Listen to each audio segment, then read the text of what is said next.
wabarakatuh. Halo teman-teman, perkenalkan nama saya Yulana Salvia dari Sipol Raja Haji Tanjung Pinang dengan jurusan Ilmu Pemerintahan. Nah, pada video kali ini aku akan jelasin tentang sistem hukum Indonesia.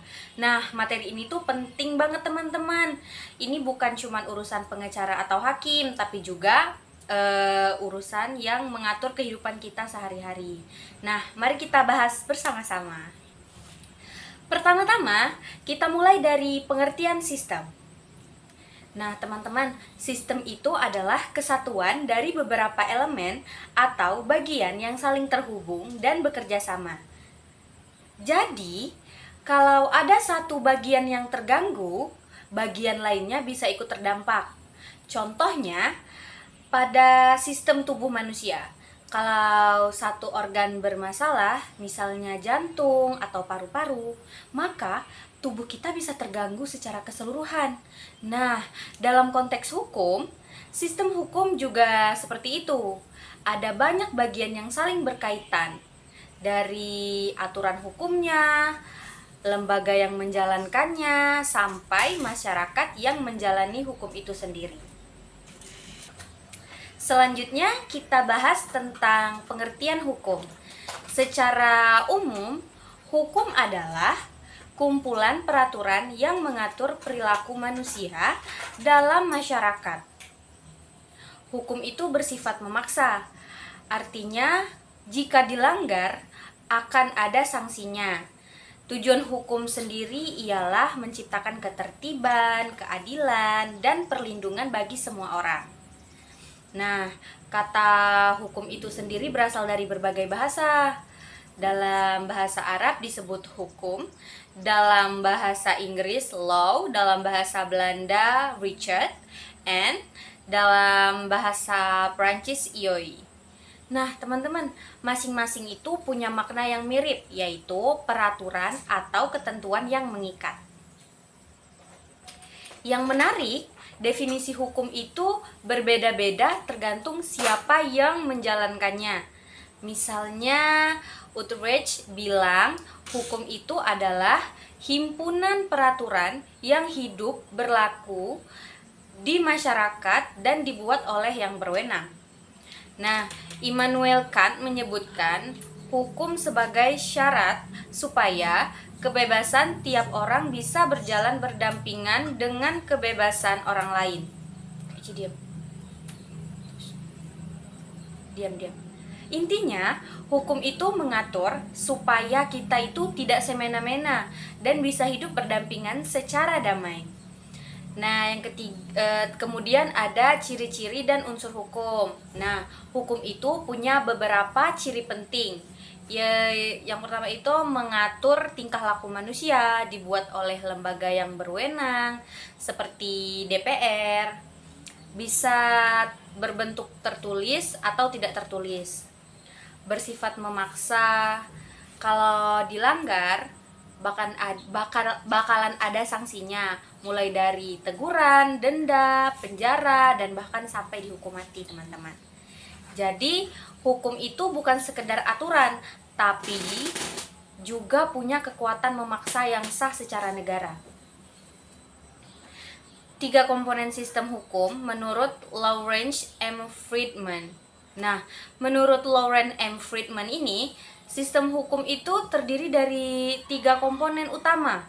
Nah, apa aja nih teman-teman 3 komponen utamanya? Yang pertama, struktur hukum, legal structure. Ini adalah lembaga-lembaga yang menjalankan hukum. Contohnya, pengadilan, kepolisian, kejaksaan, dan lembaga legislatif. Tanpa struktur ini, hukum tidak bisa berjalan. Nah, yang kedua, substansi hukum, legal substance. Ini isi dari hukum itu sendiri, yaitu aturan-aturan yang berlaku. Contohnya, undang-undang, peraturan pemerintah, hingga putusan hakim. Nah, yang ketiga ialah budaya hukum, legal culture. Legal culture. Ini adalah sikap, kesadaran, dan perilaku masyarakat terhadap hukum. budaya hukum penting banget. Kenapa? Meskipun hukum sudah bagus, kalau masyarakatnya cuek atau suka melanggar, hukum itu nggak jadi efektif pada suatu tempat tersebut.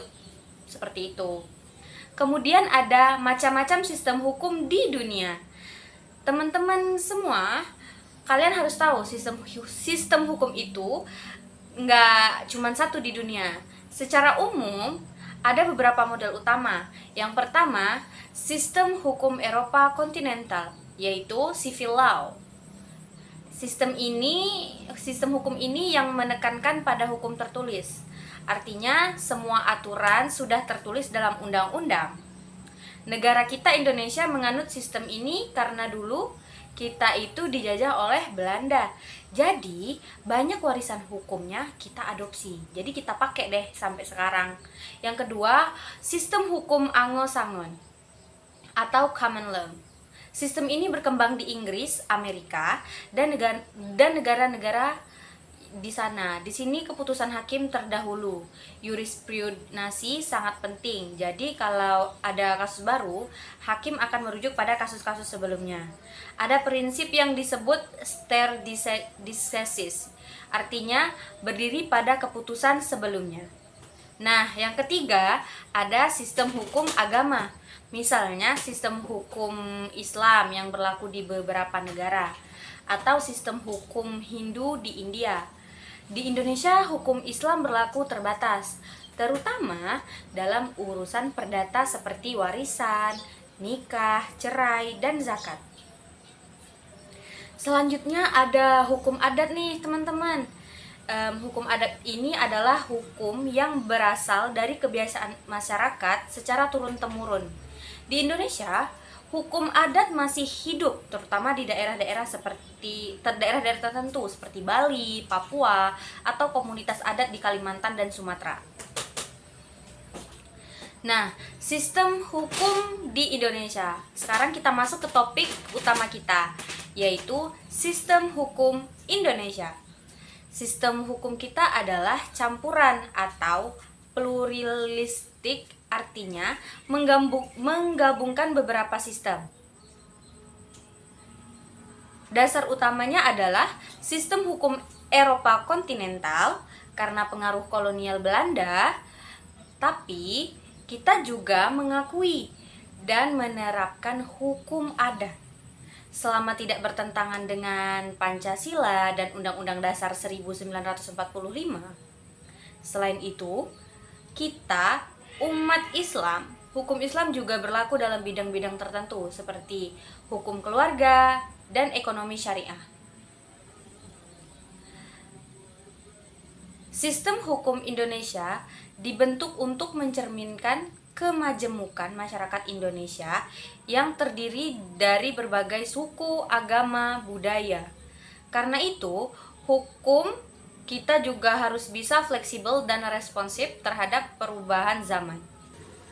Tantangan sistem hukum di Indonesia. Nah, sebagai penutup video ini, sedikit kita bahas tentang tantangan yang dihadapi sistem hukum Indonesia. Nah, ada penegakan hukum yang masih selalu dianggap lemah atau pilih-pilih, kemudian korupsi yang mengganggu proses hukum, ketimpangan akses keadilan, terutama untuk masyarakat kecil. Nah, dan juga masih adanya tumpang tindih antara aturan di berbagai sektor. Meskipun begitu, kita harus tetap optimis. Kenapa? Karena banyak juga kemajuan di bidang hukum, seperti digitalisasi layanan hukum, penguatan KPK, dan meningkatnya kesadaran masyarakat terhadap hukum. Nah, kesimpulan dari video saya kali ini ialah sistem hukum Indonesia adalah sistem hukum yang kompleks tapi fleksibel, dibentuk dari campuran sistem hukum Eropa kontinental, hukum adat, dan hukum Islam.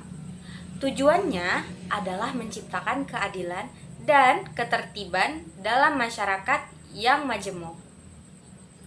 Mungkin sekian video saya pada kali ini, semoga mudah dipahami dan bermanfaat buat kita semua. Terlebih terkurangnya saya ucapkan terima kasih. Wassalamualaikum warahmatullahi wabarakatuh. Bye bye.